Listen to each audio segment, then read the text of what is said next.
The Serving Up Discipleship podcast is to help our audience understand the sacred work of service missionaries and why service missions are spiritually transformative and fulfilling. This podcast is produced under the direction of a senior service missionary couple, social media advisors. Welcome, everybody, back to the podcast. We have someone new and someone exciting today. She's not a missionary, but she was. And so we just wanted to kind of come on here and have her tell us what the service mission was like back in the day. So, Kaylee, introduce us to you. So I'm Kaylee Jeffrey. I served my mission. I started a proselyting mission in 2018.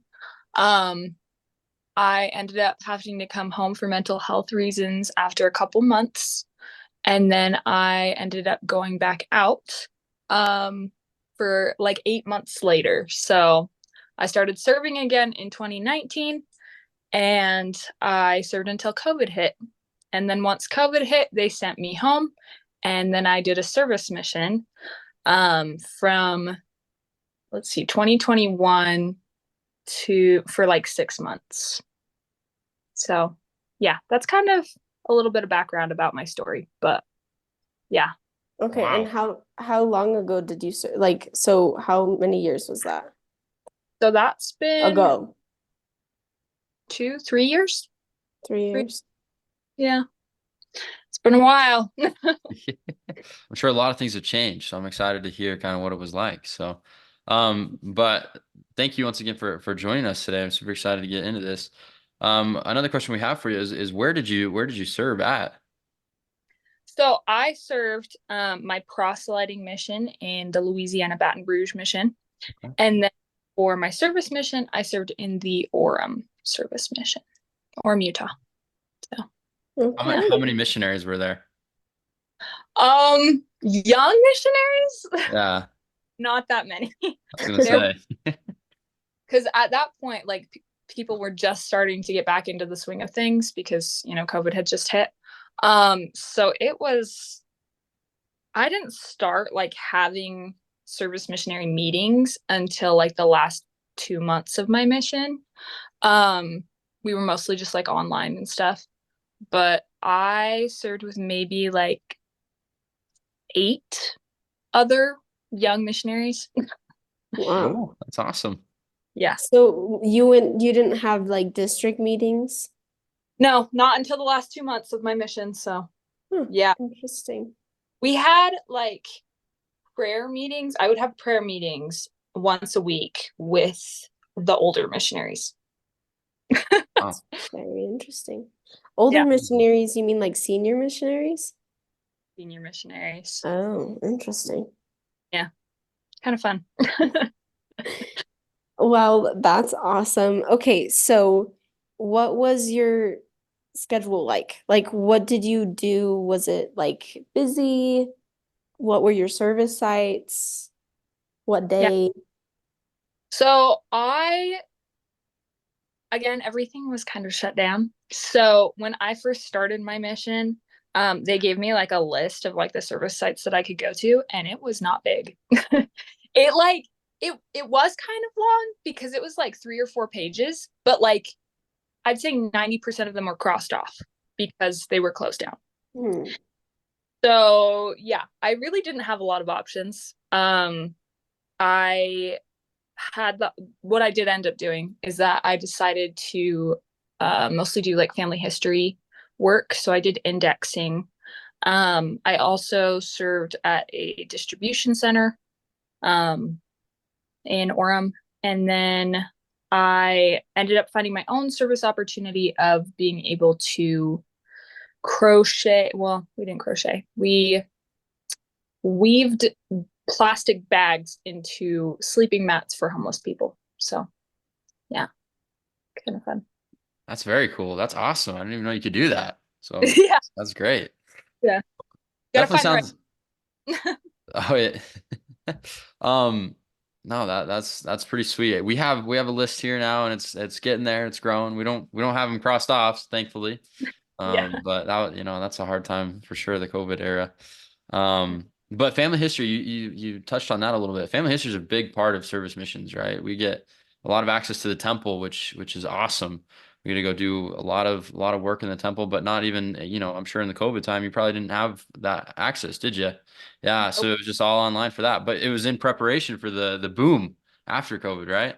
So Yeah. I think that's sweet. Family history is so fun, and we love doing it. So okay. Let me ask you this. What was like your favorite part about the service mission, or what did you like the most about the service mission? Um, I actually really enjoyed how, like, I don't know, this is kind of weird to say, but like how close to like real life it is. Cause I feel like when you go on a proselyting mission, they just like put you in this little bubble and you're forced to follow like these specific rules and you're forced to keep this very tight schedule and like plan out your day to where like you're always working. And I feel like the service mission had just a lot more flexibility with that. So it made it feel more like real life because you were planning on your own. You're trying to get all of your service sites like prepare yourself for that. And so I don't know, it just felt like freeing in a way. So I miss being a service missionary just because it was nice to have the purpose of like my purpose is to serve people and to like be God's hands. And so I kind of miss having that purpose. I think that's probably the thing that I love the most about the service mission. I definitely agree with that. Like we are just, oh, I don't know. It's just so, it's not like a job. It's very different than like a job because we're still out there like serving people when you're on a job, but you're not getting paid, but it's so much better. Like I feel that and it's somewhat like a job, but it's just even better because you're doing it for the Lord. So I really like that. Okay, I think it came by really fast. Elder Price, do you think it's that time? I think it's time. I think it's time. Okay. Okay, so we have a question of the week, and I don't really know what it might have been back then. You're not super old. I'm sorry. Kaylee's only 25, guys. Okay, she's not that old, but a lot of things have changed in the past 3 to 4 years with service missions. We've grown a lot. But our question of the week is what was the role of like what is the role, oh my gosh, of the stake president in like the service missionary's life? That's a great question. I really enjoyed my stake president. My stake president was like very gung ho about like wanting me to feel like I had served the Lord to my full capacity. Because like when I did leave my proselyting mission, I was like, man, this is the second time this has happened to me. This is really hard. Like I don't want to feel like a failure. And so I, prayed a lot about it and I asked like my leaders and stuff. And so my stake president, he was just like so supportive of like whatever choice that I made. He's like, you know what, you've done a lot. You've probably done enough. But if you want to serve a service mission, I'm going to support you and I'm going to find you the resources that you need. And so that was really cool. Like he almost immediately like got me hooked up with my service mission leaders that I ended up working with for my mission. And like they were just so happy and so excited, especially because there were not a lot of young ones at that time. They were like, oh my goodness, so exciting. Anyway, so it was really good. My stake president had a lot of influence on my decision to serve. And he is essentially your mission president while you're on your mission. So he's the one to go to when you need like that guidance of what, like if you should change things up or if you should go and do something different. He's the one who can help you make those decisions. So Yeah, I think it's the same now. Yeah. I wanted to ask a question before I continue. This is still part of the question of the week, just for everyone clarifying. Did you have service mission leaders? I did. Okay. Yes. Okay. I'm just making sure because yeah, that's awesome. So I guess with the question of the week, we kind of all take a turn answering. But you were gonna say something. What were you gonna say? Yeah, they were not young missionaries though. All Right. of them were senior couples. Right. So like a district leader or anything, we just had our service mission leaders. Just a service. Wow. See that's crazy. It's changed. It definitely has changed a lot. Now we still have the senior couple that are the mission leaders. And they take care of probably 95% of our stuff. They do the day to day. But one of the biggest changes that I'm hearing from this conversation here is that the stake presidents have the ecclesiastical portion of the mission for sure, right? They're going to do the one with the worthiness interviews. But now that we've been implemented into the mission field of like for us, for me and Sister Wade at least, we're part of the Utah St. George mission. So we're under the mission president's keys per se, and not necessarily as much under the stake presidents. And so I actually went from meeting with my stake president like, I don't know, once a month or something to once a quarter or something like that. So a lot less, maybe even longer period of time. But I meet more with my service mission leaders and do those changes with the schedules and different things like that with them. And then we have our zone conferences and things, which is another difference, I guess. But I'm jumping the question here because that's another one, that's future. But I did want to read one thing in our standards, which is somewhat kind of outdated at this point. It talks about stake presidents. It says, because you are a member of a stake, your stake president has the priesthood responsibility for you. And working closely with your service mission leaders, he sets the spiritual and behavioral expectations of your mission and approves a custom missionary experience for you. And then it talks also about that your stake president is responsible for worthiness interviews, and then he ensures that you're following the standards, of course. And so the stake president still has a vital role in the service missions for sure, and we can't do it without him. So I love it. I definitely think that like proselyting missionaries have more access to the mission president, whereas like service missionaries don't. And so when our teaching missionaries can go and like if they have a problem with their companion or whatever, they can go straight to the mission president and talk to him. Whereas we usually either go to our stake president for that kind of stuff or our mission leaders. And so that the stake president kind of acts as the mission president kind of delegates his role to the stake president, depending on, what that stake president decides to do with the missionaries. So yeah, so it's kind of the same, except you didn't have a mission president, except he was your mission president. So that's cool. Okay. Well, I think that question's, unless there's anything else that anyone wants to add, is there anything?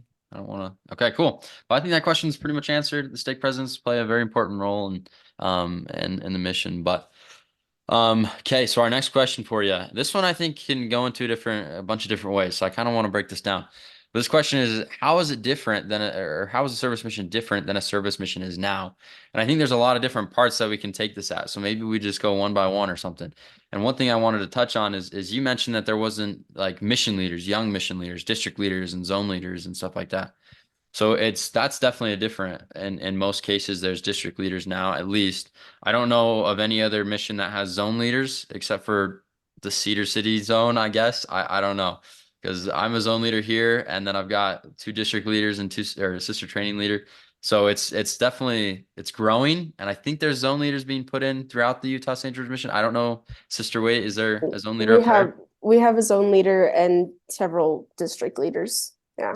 Okay. So it's expanding. So it's really cool because when I first started, there was no zone leaders, and then the district leader at that time was then put as a zone leader, and then we added more, and then it's just been growing. So that's definitely a big difference. I don't know, Sister Wade, is there any other differences you think of? I don't know. What was like the rules on, like, were you able to watch TV, listen to music? That's a good question. So it was completely dependent on you. So they basically said, talk with your stake president. Whatever he decides, then that's the rule. That's it. Okay. So I kind of made my own standards for myself. And I served a proselyting mission, so I kind of tried to base it off of those rules, which a lot of them you can't follow at home. So yeah. But like I did make rules for myself, like even with the TV thing. I decided that I wouldn't watch like any PG-13 movies, and my family watched them all the time. So I would just have to leave the room and not be around that. So Yeah. Okay. And then I heard a missionary say that a couple of years ago that they were allowed to date. Was that not a thing when you think? Okay, so maybe it was longer. when I when I was a service missionary, Okay. that was one rule that they were like, okay, yeah, no, you're gonna have Yeah, I feel like the three rules when I first joined the service mission was you can't date, there's no school, and then there was something else I can't even remember at this point. I should. This is like the three basic rule. What was it? no job. There we go. That's right. Yeah. So those are the three that I got told when I joined, and then of course we got a whole bunch more and different things like that. But I kind of wanted to back up a little bit and touch on another point that you talked about, right? The standards and living at home and trying to live like a proselyting standard rule book there, it's extremely difficult. And I think one of the best things that we learn on service missions, the best things that happen on service missions is that discipline, right? I talk about this all the time because it's so important, right? To be disciplined, to say, I love spike ball. I play it all the time. I played it throughout and I've got my spike ball set pretty much anywhere in my house, and I just see it, and I'm like, I want to go play spike ball, but I haven't done my scripture study, right? And so being disciplined to say, all right, I need to put away the thing that I love both, but thing that is tempting, right? That spike ball to go do the studies. And so I think that's one of the biggest lessons you learn on a service mission. It seems that was the same way back then as well, I'm sure. So I love it. Yeah. I also think that kind of goes along with what you said earlier, is like it was more, you were more into the world. I guess you said it some way that I don't remember. Closer to real life. Yeah, you were closer to real life. And so like you were able to actually practice like how all the disciple, like all the like how everyone needs to act throughout life better or easier than proselyting missionaries. I mean, it's not easier, but you get that practice in the year and a half, 2 years that you are on your mission. And so I think that kind of goes along with that. Yeah. Yeah. You have a lot more access to like your vices and things. Yeah. Yeah. Everything's still there, right? I mean, like you everything that you used to do, all the good and bad, it's still there. And you're just like sitting there and you're like, well, I guess I got to figure out how to be disciplined. So I love that. The other question I had for you as well were you able to serve in the temple? Was that ever an option even after the COVID time, or was that just closed down fully? It was, so when I was in between my proselyting mission, so I had come home and like was working to go back out, they let me serve in the temple then, but like for my service mission, they were not open. So yeah, I could not the temple, which makes me kind of sad, but I'm glad that everyone can now. So Yeah, that I was gonna say it's been a huge blessing. It brings a spiritual factor into the mission for sure. And so yeah, I was wondering if you had that access, but yeah, that temple's closed. That was a rough time. Another thing, were you like so we have to wear our tags all the time. Was that like a thing for you on the service mission, or was it like you only wear it out to your service site, and then when you come home you're just Kaylee?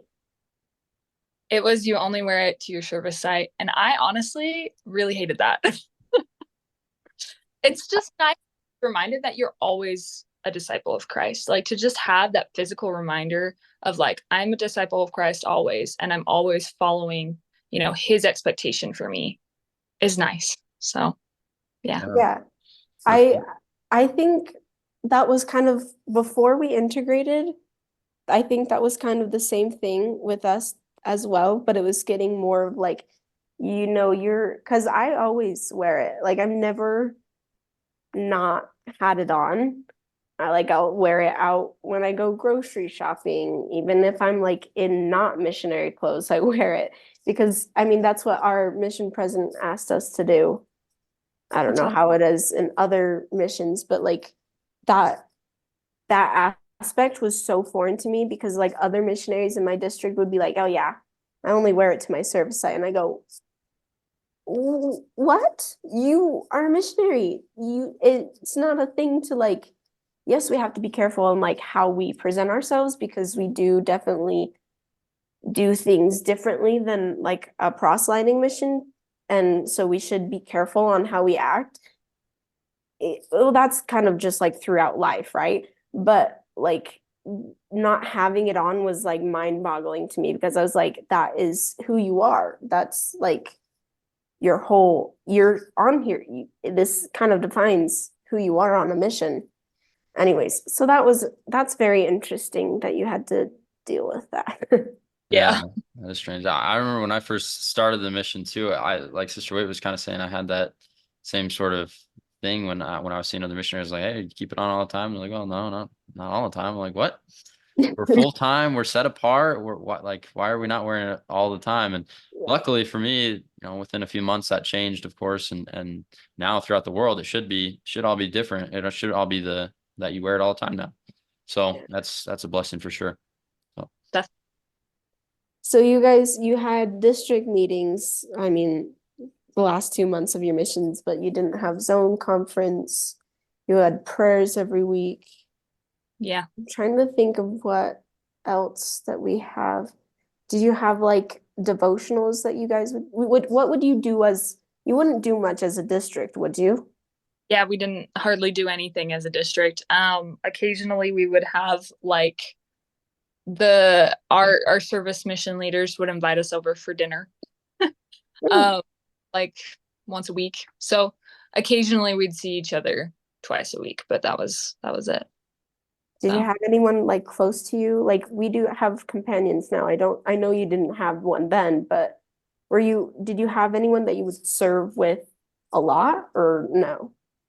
So during those last 2 months, well, yeah, there was another sister who ended up serving in the family history area that I served in. So I did actually end up having sort of like a companion, except for that we didn't like have an official like time when we were supposed to study or anything together. So we would just see each other at the service site, and that was pretty much it. So kind of.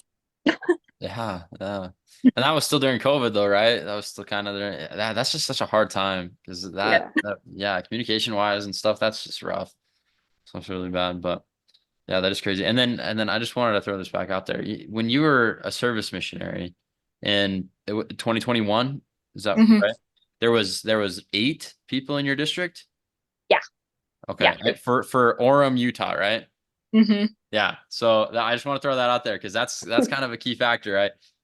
We're not, I'm not North Utah. I'm South. I'm in Cedar City. And we're up to 32 missionaries now. So like it's just crazy how much we've increased. When I joined about a year and a half ago, there was 14 of us, maybe 13 of us. And then now we're to 32. And I'm sure Sister Wade, yours has grown.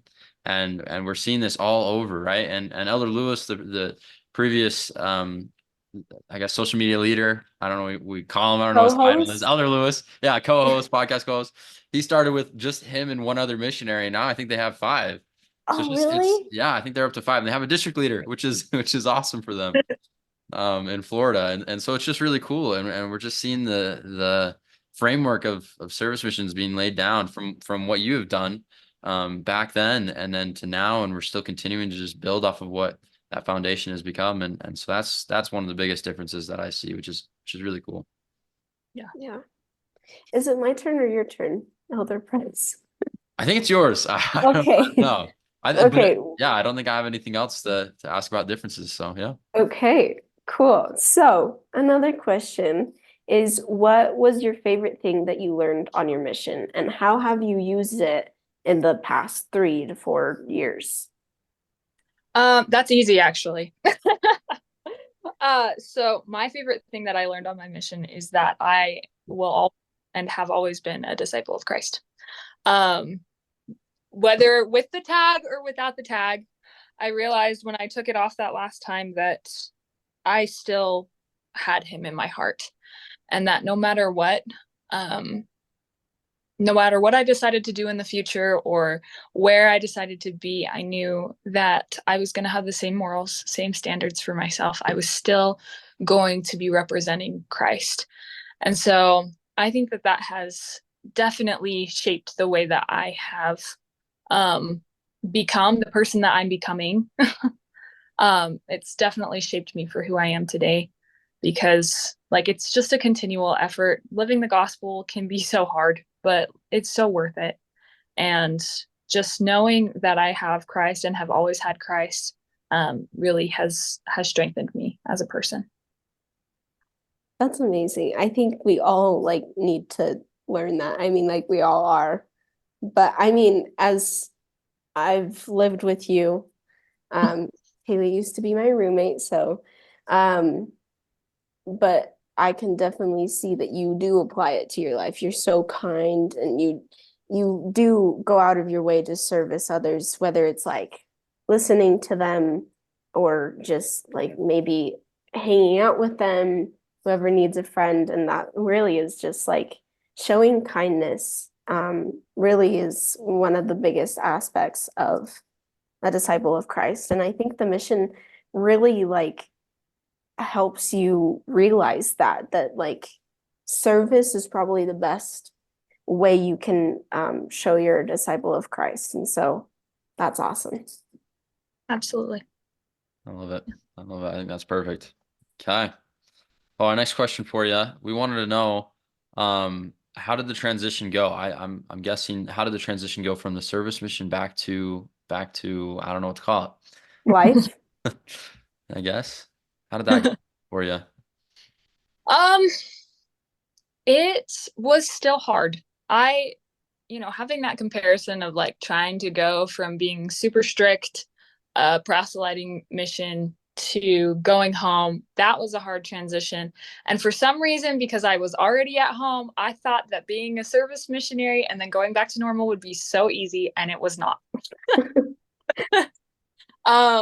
Mainly just because like it's just hard to lose that purpose. It's hard to now go out into the world and be an adult and to be taking care of yourself and finding new ways on your own to stay close to Christ and to reach your potential.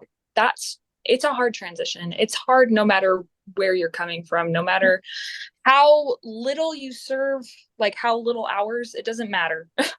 Like letting go of that piece of connectedness to Christ is always going to be hard.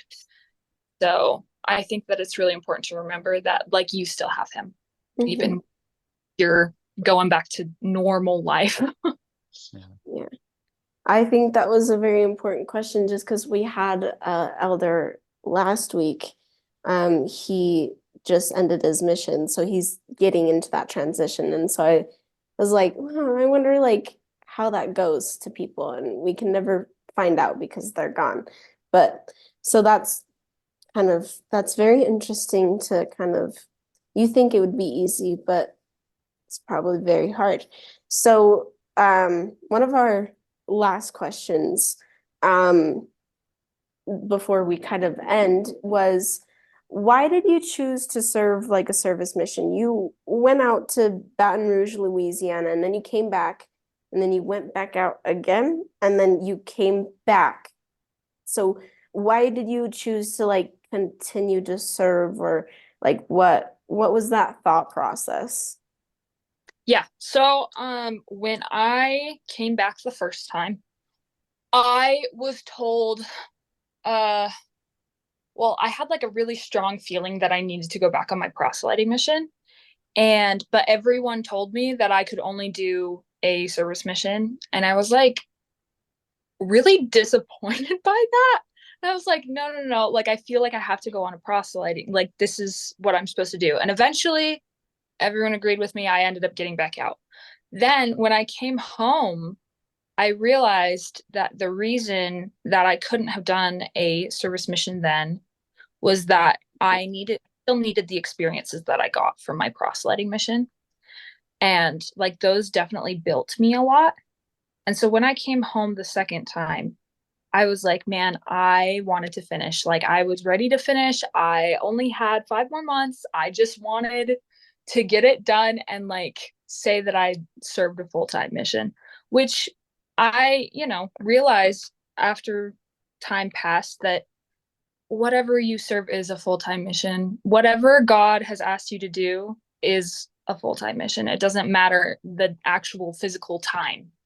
That whatever you can do and whatever God asks you to do, because I know I had like 16 companions on my mission, and half of them went home early.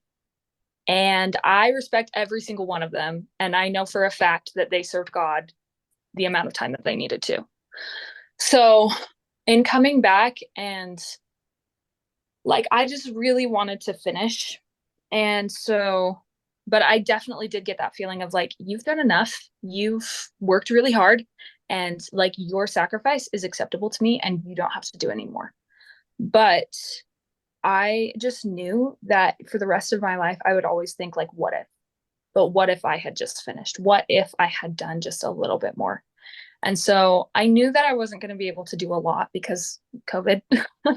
And I knew that a lot of things were closed down once I started like looking into it. And so I was like, man, like, should I even do this? Like, this might just be a waste of time.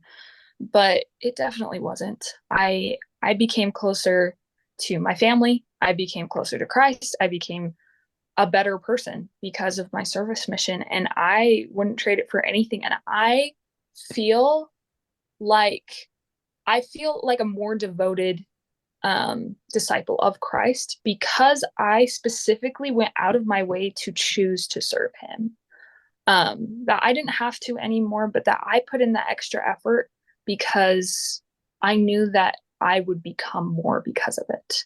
And so I think that that's really what a service mission does. That's what any mission does, is that when you consecrate yourself to the Lord, you become more.